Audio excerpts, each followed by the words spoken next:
মামাম, আমার মামামের কাণ্ড দেখো। বোতলে যখন দোদো ভরে দেবো তখন ও খাবে না, আর এখন এই বোতলটাকে নিয়েই চেবোচ্ছে। মামাম,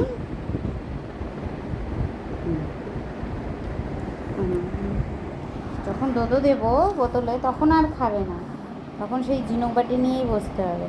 আর এখন দোদো নেই, এখন চেবাচ্ছে বোতলটাকে। মা গো, মা, ও মা, বাবা রে, কী খাচ্ছ তুমি? কী খাচ্ছ? কী খাচ্ছ? কে? ওম করে চেবাতে হয় বোতল? ওম করে চেবাতে হয়? দুষ্টি। আচ্ছা ঠিক আছে, আর খেতে হবে না, আর খেতে হবে না, আর খেতে হবে না, আর খেতে হবে না, আর খেতে হবে না। যখন দুধ দিই তখন তো খাও না, এখন আর খেতে হবে না।